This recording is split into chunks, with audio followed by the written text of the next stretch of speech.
Went as far as to say, why would you stop me again? A month after this incident occurred. You know who I am. Further, Officer Dyker has a current case pending against him, at least one, in federal court for use of excessive force. That is case number 2021 CV 03248. And that's a woman named Green versus Police Officer Dyker, same star number I gave you earlier, in the city of Chicago.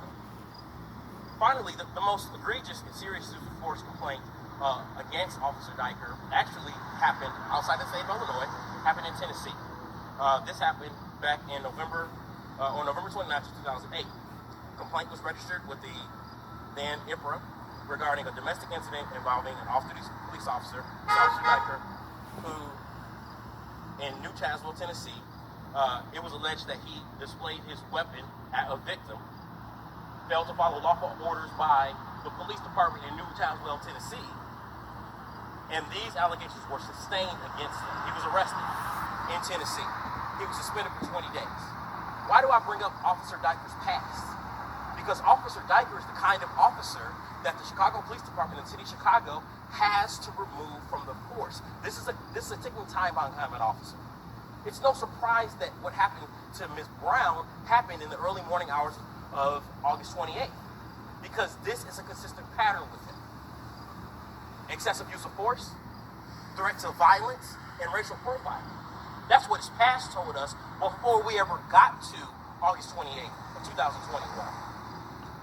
Someone within the Chicago Police Department should have recognized the threat that this officer was, and I believe they did recognize the threat that he was, because we now know, based on our investigation, that he wasn't even supposed to be inside the lakefront park area that he was in at the time of this incident.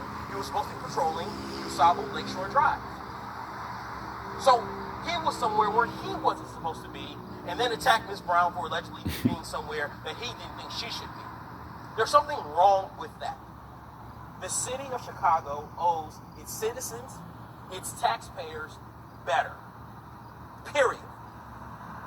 I'll take your questions. You said you've given a lot of detail. Where are you getting this detail? You're saying that the city is not giving you some of the documents that you're asking. So where are you getting some of this information? We're doing our own investigation. So there are lots of sources of information.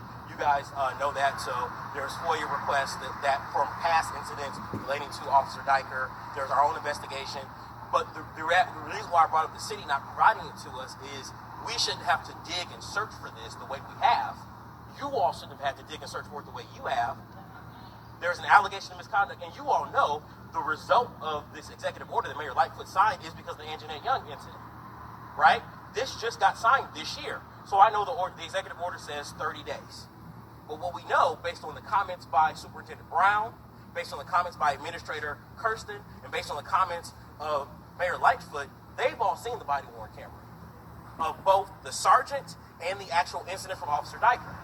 So they've seen it, they've processed it, they have it. Why don't we? Why doesn't the victim have it?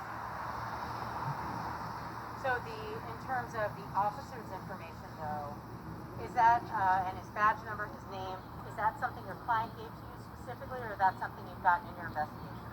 It's from a variety of sources. What you will note on the 911 audio call, she does say the name Dyker, right? She indicated, he said his name was Dyker. So that's a beginning point. We didn't have Like, comment, subscribe. Money Low Channel.